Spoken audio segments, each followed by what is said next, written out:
Hello, welcome. It's 8:30 according to my clock, so we'll go ahead and begin. This is our attempt to try to start up our online education. Again, we have pumped up our bandwidth to the maximum amount legal within the city limits of Bangor. So hopefully this will alleviate some of the delays that people were experiencing. And it's a beautiful evening outside. So if you're watching this on delay, I understand why you didn't decide to spend this particular moment in front of your computer. But I look forward to having a good class and to take feedback however I can. I'm still, I'm not sure exactly how I can get comments on this. So I'll try a few things throughout the talk, and this is really a work in progress. So hopefully we will get that. I'm going to move right into the presentation now. I need to share the PowerPoint. That wasn't the button.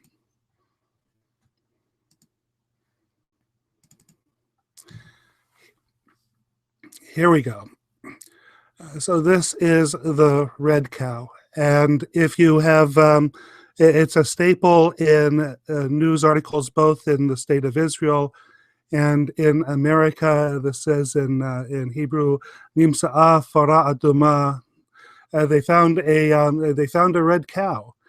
And to find a pristine red cow is the goal of both Christian and Jewish fundamentalists.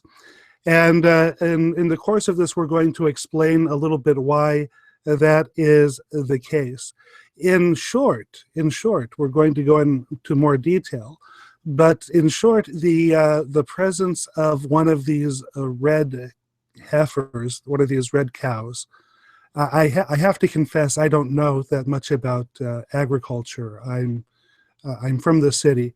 But my understanding is that a red heifer or a red cow is a female bull or something like that. But the getting your hands on one of these, a cow that's completely pristinely red and has no other flaws in it, is required in order to reinitiate the temple service in Jerusalem.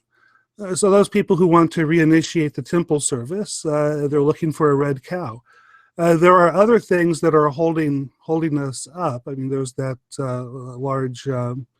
large building where the temple would be, the Dome of the Rock. But I'm sure they have ideas on how to handle that as well. But first things first, you have to get a red heifer. You have to get a red cow. We are speaking about this at this time of year because, of course, we're in the middle of what are called the four Shabbatot, the four special Shabbat, the four special Shabbases that precede the holiday of Pesach. Passover, is the great feast that we observe every spring. It's probably the most observed Jewish holiday of all.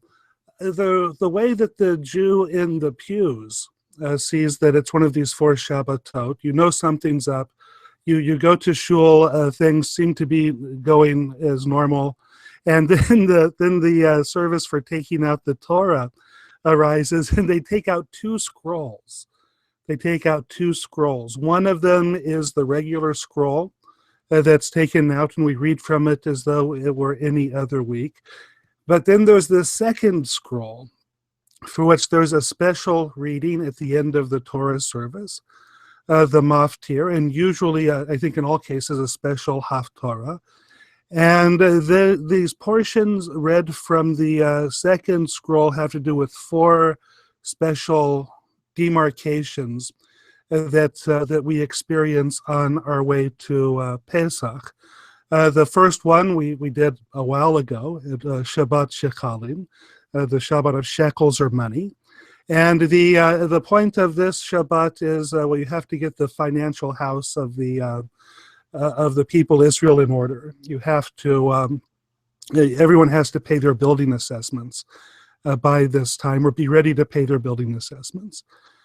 Shabbat Zachor, which would have been 2 weeks ago this Shabbat. Of course, Zachor, what you have to remember what Amalek did. Amalek's the great enemy of the Jewish people, and we remember what Amalek did because he's a prototype for Haman, who we jeer and who we grogger on the holiday of Purim, which immediately follows Shabbat Zachor. Usually the week after Purim, but sometimes 2 Shabbatot after Purim, we have Shabbat Parah, which is the Shabbat of the cow, the red cow, which is the occasion for this little talk. And I've written in other places that Shabbat Parah can be thought of as sort of the Jewish Ash Wednesday. That on Purim we had our purge, on Purim we had our Mardi Gras, we had our Carnival. On Shabbat Parah begins our Lent, if you will.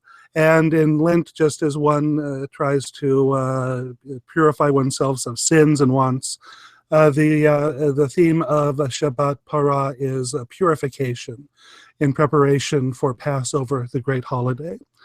And the final of the four Shabbatot, Shabbat HaChodesh, is the last Shabbat before the beginning of the month of Nisan, which is the month in which Passover falls.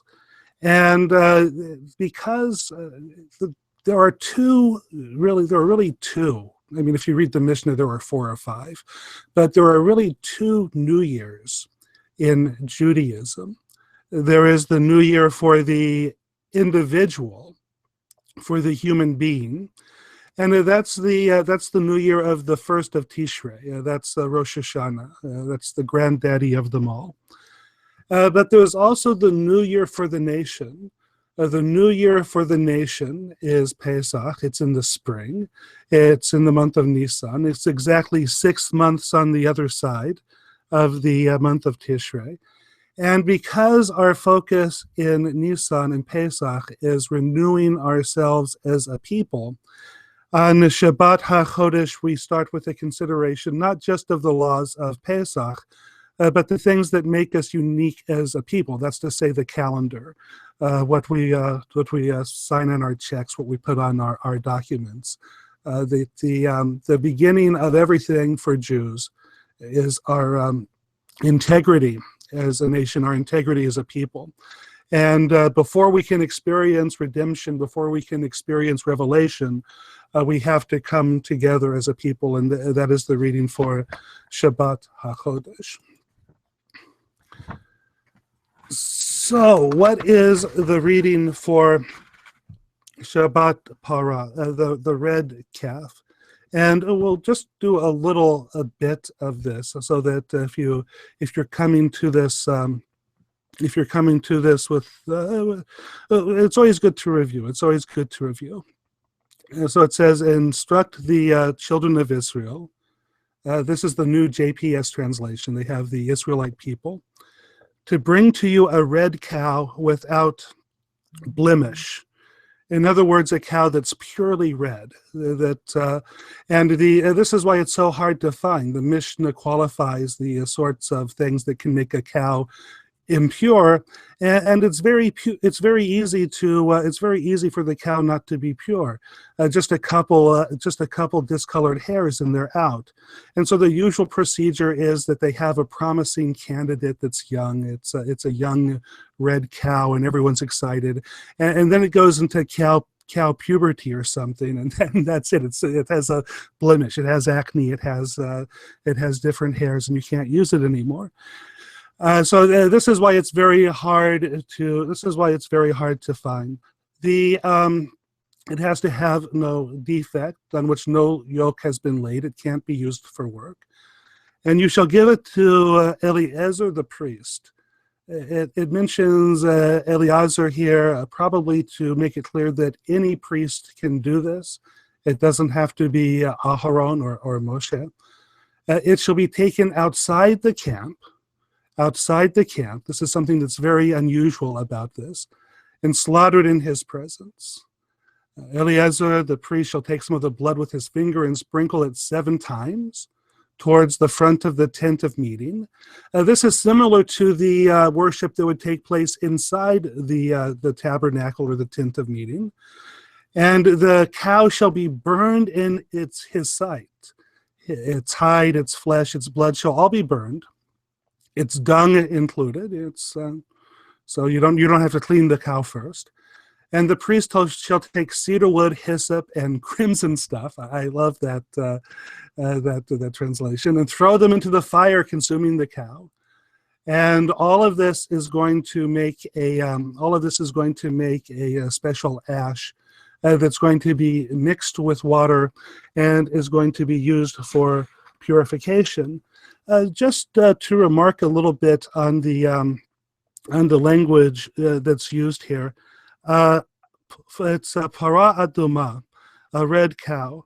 The word Adam, of course, it means red, but it also refers to human beings, noting that for this we're doing something that's essential, that's elemental to the human condition. And it's the language of the priestly Torah, the language of Leviticus and Numbers, not to speak of Ish when talking about important people, but to talk about Adam, primeval man. But it also has to do with blood, Adam. And of course, blood is a symbol of life, but it's also a symbol of sin, bloodshed. And so all of this is about the purging of sin, and in order to prepare ourselves for this feast of Pesach. Later on in Numbers, it tells us why we need to do this whole procedure. And this is the rule of corpse impurity. The most potent form of impurity that exists in the Jewish universe is a dead human being. And it says, he who touches the corpse of any human being shall be unclean for 7 days. And you have to go through this ritual with the water that we've just made mixed with the ash. He shall cleanse himself with it on the 3rd day, and on the 7th day he shall be clean. And if he fails to cleanse himself on the 3rd and 7th days, he shall not be clean. And we at the bottom of it, we get to the problem of it. If somebody does not cleanse himself, and they come into contact with something holy, and God forbid, the Holy of Holies, the Lord's tabernacle, then that person shall be cut off from Israel. That person shall experience karet. Karet is like the death penalty that man doesn't do. Karet is the death penalty that God does for us. It's the sins that being cut off is eating chametz on Pesach intentionally, willfully eating food on Yom Kippur if you don't have to. Those sorts of things get you cut off from the people. The theology of this, and Rabbi Hirsch put it very well, that what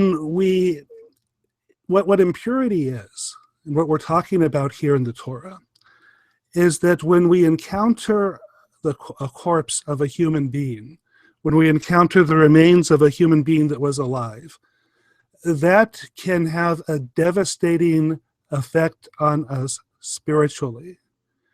Because if we look at the unanimated person, and we believe that everything is material, that we're simply a collection of molecules of sinews and fibers, of skin and bones that's going to die and just be material, then that can have a devastating effect on our psychology, and it can have a devastating effect on our soul.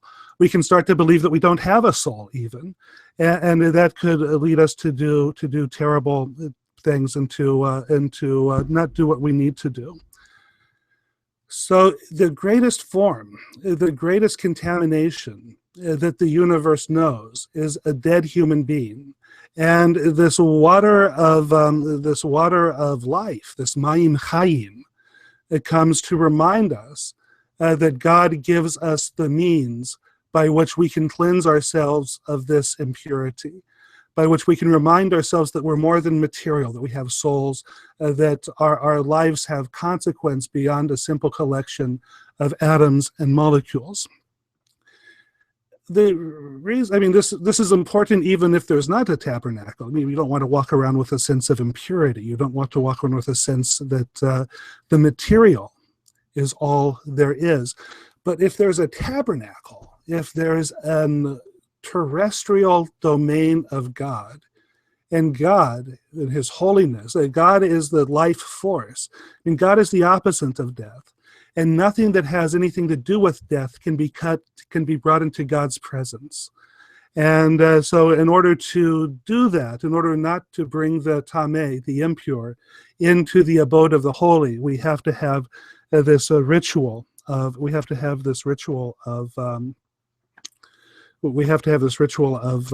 cleansing. I was going to make a note about. I'll save it for the end. I'll save it. Well, I'll go ahead and do it. One of the strange things about this, I showed you a picture at the beginning of the class about the search for the red cow. That it's done maybe not primarily, but with large encouragement, funding, and energy supplied by Christians, which is it's an odd thing for them to do, because Christian theology is very clear that all of this has been replaced. The temple has been replaced with the body of Jesus, and moreover, it was a teaching of early Christianity that Jesus himself was the Parah Adumah, the red calf. In the Midrash, in the Rabbinic literature, it's taught that there was the red calf of the wilderness, and then there were 8 more in the time of the Second Temple. So there were 9 altogether. And of course, if we like tens, we like to have 10 commandments, we like to have 10 plagues, etc., etc., etc. And of course, the Christians knew this, and they were very quick to claim that Jesus himself was the 10th Parah Adumah, that he was the 10th red calf. And of course, if that's your doctrine, going out and trying to find another red calf is totally crazy. I mean, it's not my business to tell Christians what to do or what not to do, and I suppose I should be more careful about calling people crazy on public webcasts. But people can visit me in the comments and tell me what I've got wrong in that regard, if I have. So that's the theory behind the red calf that places it a little bit in this season. I wanted to spend a couple of moments on one really fascinating rabbinic teaching, and this is from the Mishnah. If you don't know, the Mishnah is the summation of the rabbinic oral law. It's edited. I mean, people always want to know when it's written. It's a very dangerous thing to talk about when something was written down in an oral culture. We assume that these teachings were around a little bit before they were written down, and we don't even know if when they were edited in a written form or in an oral form. It's something that people argue about. But so we say that it's edited. That's to say that it attained its canonical, its final form, either orally or written, in the time of Yehuda HaNasi, who's just called the Rabbi Judah the Prince. And this was in the time, roughly the year 200 of the Common Era. And so this is about 130 years after the destruction of the temple. And so this is a Mishnah that it's from the tractate that's called Parah. It's the cow, and it gives all of the details. And when you review the reading that we do this next Saturday, there's 23 verses or something. But you know right away that they need more information than what is being given in the Torah. And this is exactly what the Mishnah is for. The Mishnah is, among other things, to give the details that allow the Torah to be effectuated for people to take action with the injunctions and with the prescriptions, the etc. that's in the written Torah. And so in this Mishnah we read, and they would lead her, the cow, out alone. And the elders of Israel would precede them on foot to the Mount of Anointing, for in that place, there was a place to immerse there. It's a rule that the people who are conducting this procedure have to be in a state of purity. And then it says something that's very strange. And they, the elders, would make impure the Kohen, the priest who was going to burn the cow, because of the Sadducees who would say, it had been done for one for whom the sun had set. I'm going to have to spend some time to unpack that for you, but if you bear with me, I'll think you will shortly see that this is very interesting, though it might seem impenetrable at the very first. In order to set the table for this, I have to introduce and talk a bit about some parties that you've probably heard about before, but maybe have not heard about them in a Jewish context, and that's the Pharisees and the Sadducees.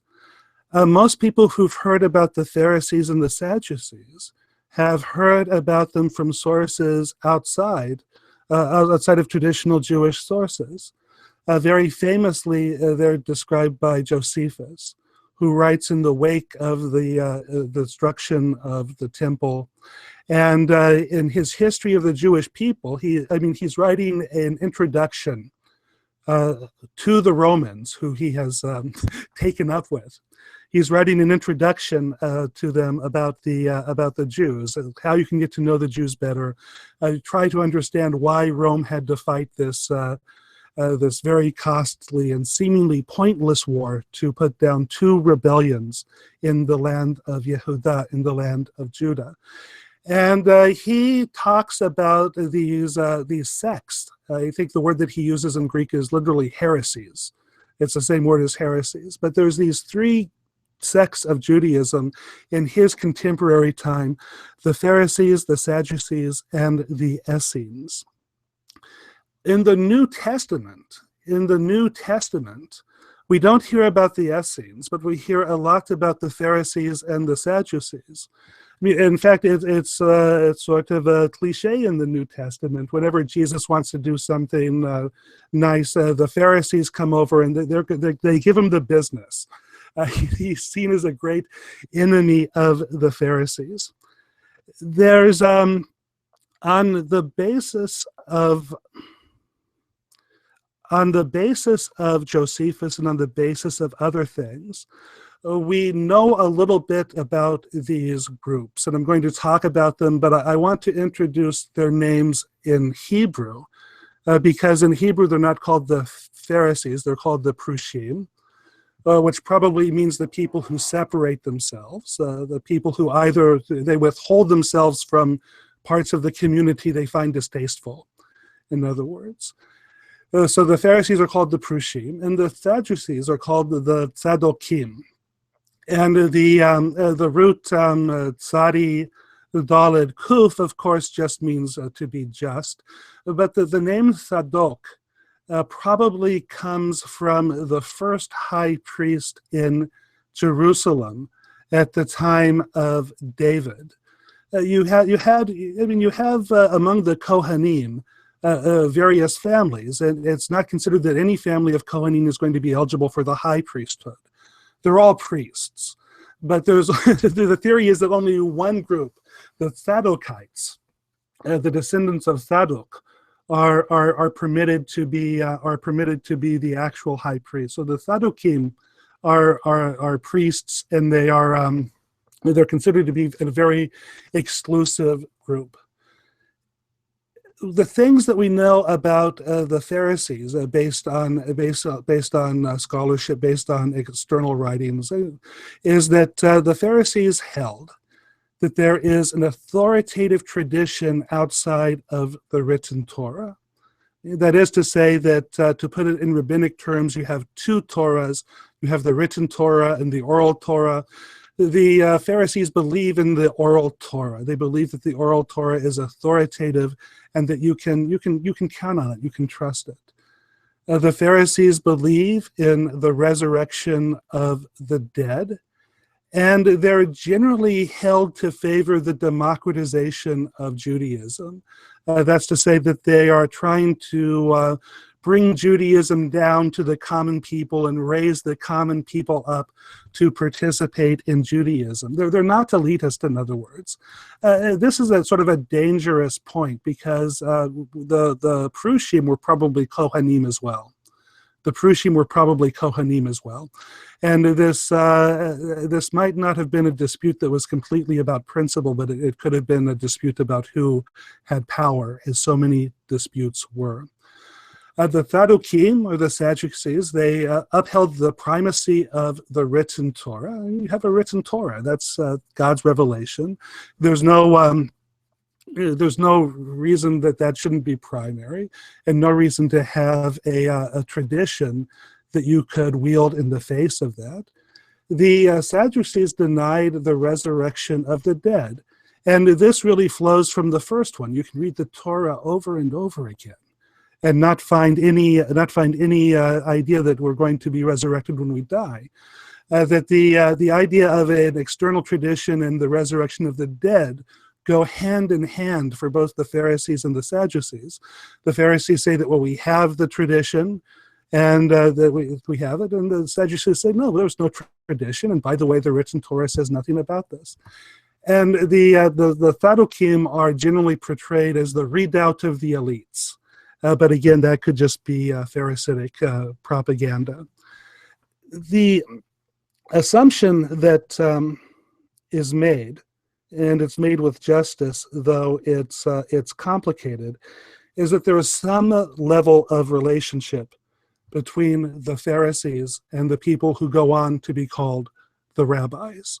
That the rabbis, in some sense, are the descendants of the Pharisees. And the thing that makes people think that is, you look at the items under the column of the Pharisees, the things that they believe in. These are all things that the rabbis believe in. The rabbis believed that there was an authoritative tradition outside of the written Torah. The rabbis believed in the resurrection of the dead. There are problems with drawing the straight line, but you can see why people certainly assume that there's a relationship between the Sadducees and the rabbis. The other thing that another thing that causes people to assume the connection is that the Sadducees, the word Sadok, to apply to a group of people among the rabbis, is always sort of a slur. They don't refer people that they like as Sadducees. When they talk about the Sadducees, they're talking about something a little untoward, a little bit dishonorable. And in fact, there's this, as it works out that for Christians, for Jews, the slur is Sadducees. The rabbis call people who don't like the Sadducees. The Christians call the people they don't like is the Pharisees. I mean, Pharisees becomes a slur that Christians use against people that they don't like, and often other Christians that they assume are being too Jewish or too legalistic or too Talmudic. Prushim becomes the Pharisees becomes a slur, which is why it was very strange. Many people remarked that it was strange. A couple of weeks ago or a month ago, David Brooks writes a column in the New York Times calling Ted Cruz a Pharisee. That's I mean, many people remark that that's unusual, and the point is not whether you agree with Ted Cruz or David Brooks, but why it's just strange to see somebody who's Jewish using the word Pharisee as an insult, because we kind of are the Pharisees. So let's go back to our text and try to make some sense of this. And so they would lead the cow out alone. The elders of Israel would precede them on foot to the Mount of Anointing, for there was a place to immerse them. And they, the sages, that's to say the Pharisees, the Prushim, they would make impure the Kohen who was going to burn the cow. And they were doing this in opposition to what their rivals, the Sadducees, would say it had been done for one for whom the sun had set. No, I have to give you one more piece of information to make sense of this and to turn the key. And here it is. There's this category in rabbinic law called Tivol Yom, the day of immersion. And it flows from our practice of how we understand that people who are going to be in contact with something holy, before they can be in contact with something holy, they have to purify themselves. This is why the washing of hands that Jews do before we eat, it's the opposite of the washing of hands that other people do. When other people wash their hands before they eat, it's to protect themselves. It's a sanitary measure. When Jews do it, we do it as a sort of a practice. It's a remnant of a custom, but the custom emerges from our desire to protect the food, That if we don't want to defile any food that we're eating that might have sacred status, be it a donation or something that's designated for something else. If we're eating that sort of food, we don't want to contaminate it with any impurity that we have, and so we wash ourselves. In Leviticus 22, it speaks of the laws for the Kohanim when they go to eat. The Kohanim are permitted to eat certain holy donations, like the Truma.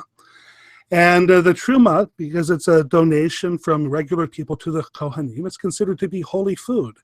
And if the Kohen has any impurity, they're not allowed to touch the holy food. They'll contaminate it. It's bad to contaminate something that's holy. And so the Leviticus tells us if one touches anything made unclean by a corpse, you're not touching the corpse itself, but something that's been made unclean by a corpse. Or if a man has an emission of semen, that could happen. Or if a man touches any swarming thing by which he is made unclean, or he touches a human being who has uncleanliness, and this is a little bit like cooties. Whatever his uncleanliness, the person who touches such shall be unclean until evening, and he shall not eat the bread of the sacred donations unless he has washed his body in water. As soon as the sun sets, he shall be clean, and afterwards he may eat of the sacred donations, because they're his food. So the usual procedure would be for the Kohanim to immerse themselves while it was still light out. And then as soon as the sun had set and 3 stars came out, or the timing is the object of the whole beginning of the of Tractate Berachot. But these 2 things are what's going to permit him to eat the food. He's going to wash his body in water, and the sun's going to set. The Tovol Yom is the space between those 2 things. So he's washed his body in water. He's not fully ready to eat sacred food because he has to wait for the sun to set. This is the period he's immersed himself while it's still daylight, and he's waiting for the sun to set so that he can eat. He's called a Tovol Yom. And he's this category. You're considered to be pure for some things and impure for other things. It's an intermediate category of purity. And what we see in this argument is that the Pharisees, the Prushim, that their tradition, their halacha, was to permit the Tovul Yom to burn the cow. That the cow has to be burned by a person in a state of purity. But for the Prushim, for the Pharisees, the Tovul Yom is good enough. It's pure enough. The Sadducees, they say we don't permit the Tovul Yom to burn the cow. You've got to go through the full procedure. You have to wash your body in water, and the sun has to set. And what part of the scripture don't you understand? And I think the scripture is quite clear. The scripture is quite clear. But the Pharisees say, no, we have a tradition. We have a tradition. We're going to stand by it. Not only do the Pharisees stand by it, look at what they do. So there can be no mistake that they are acting in accordance with their version of halakha. They would get everything ready and then in public make the Kohen impure. I don't know how maybe they like had him touch a frog or something. You can think of unsavory things, but they did something to make the Kohen impure in public, and then they immersed him. And so he did it in the state of Tovul Yom publicly, because otherwise the Sadducees would say, well, they just used a guy who had immersed yesterday and the sun had set. The Pharisees, the Prushim, the sages, did not just have their understanding of the law, but they wanted to be clear that even though their law was not based explicitly in the scripture, even though it was based on a tradition, even though the Sadducees disagreed with them, they wanted to be clear that they were going to go ahead and do it anyway.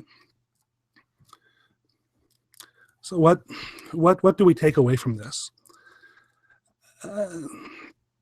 The significance of this dispute is a matter of ongoing controversy.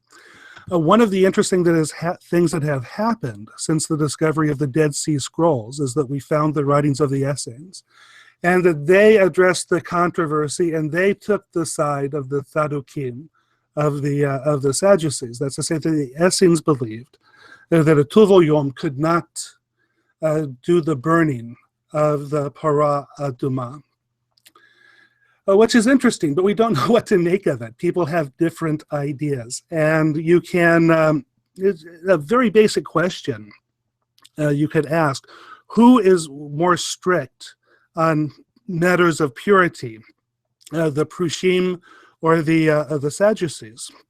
And people will give you different answers. So that's kind of exciting, but we are still in the process of trying to build the intellectual history of the Jewish people. But these are the blocks that we use. These are the controversies. This is the data that we use to try to understand our history better. So I think that's kind of interesting. The second thing, it's a signal characteristic of Rabbinic Judaism. We go out of our way to show that we trust the oral tradition. And there are many different examples of this. In this example, we demonstrated publicly that a Tovul Yom, that somebody who is in the intermediate case of purity, could burn the red calf because we had a tradition that said so. But there are other things. And some of these things are very common. We light candles on Friday night for a couple of reasons. But there was a controversy between the Rabbinic Jews, the rabbis of the Talmud, and a later group of Sadducees, of literalists, that lived in the period of history between the years 500, 600, 1,000. They're still out there, but they've lost power. These people were called the Karahites. And the Karahites, like the Sadducees, did not believe in an authoritative oral tradition. And so you read something like the beginning of Parashat Vayakhel, And it says, "Lo tev'aru eish b'kol moshvotechem b'yom haShabbat." You shall not kindle any fire in your residences on the day of the Sabbath.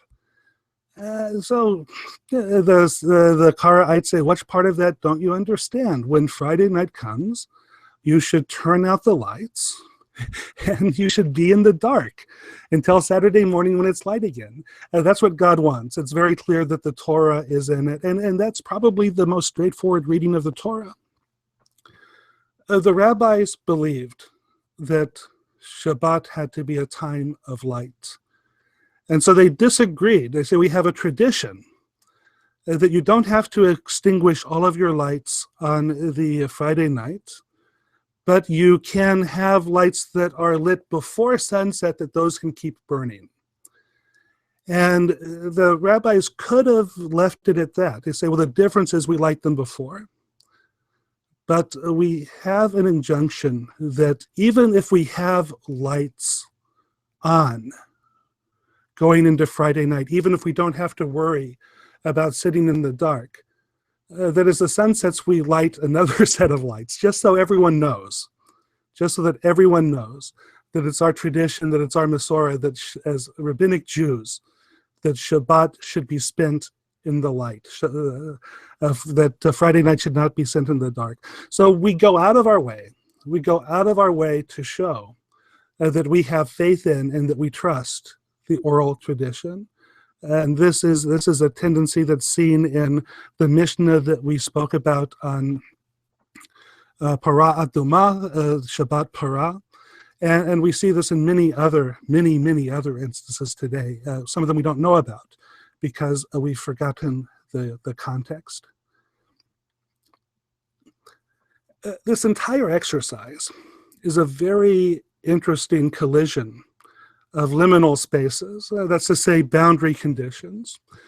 We have a sacrifice that isn't really a sacrifice. It takes place on the boundary of the camp. It doesn't take place inside the tabernacle like the other sacrifices do. According to one opinion, it takes place within the boundaries of purity. That's to say that this can be done by individuals that are along the way, that are in the journey from being impure to pure. And it is also a controversy. It's an episode that explores boundaries in the holy space of Judaism. Who speaks for Jews? Who are the authoritative Jews? What is the authoritative position? And liminal spaces are very interesting because they require us to answer questions about where we're coming from, where we're going, where we are at this moment. And that's a spiritual thing. It's an intellectual thing, but it's also a very spiritual thing. A moment of becoming, a moment of transition, which is a special part of this parasha, and a special part of this controversy.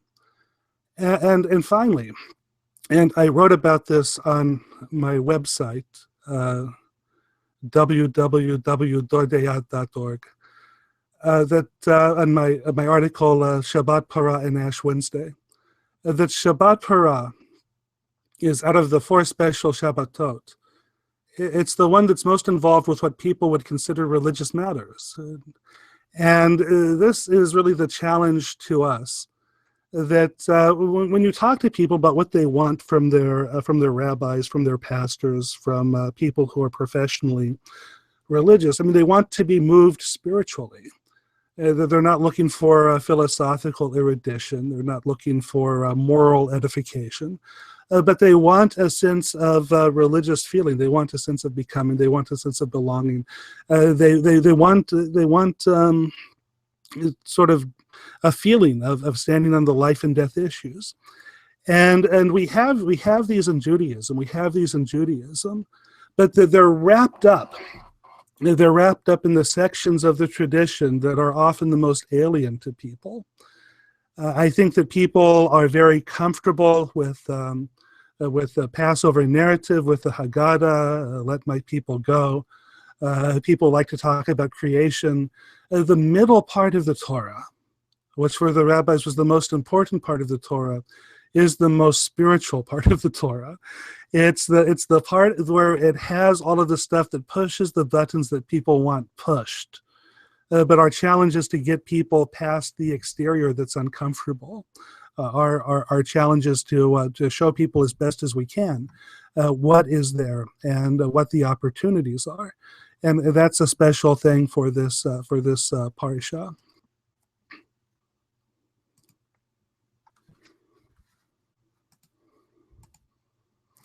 So I am going to try to look at the comments for a minute, if you'll bear with me.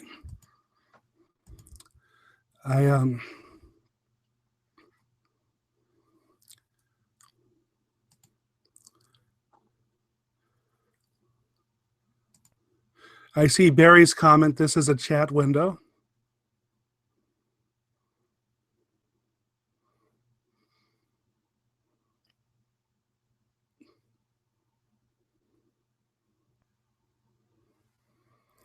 Thank you, Barry.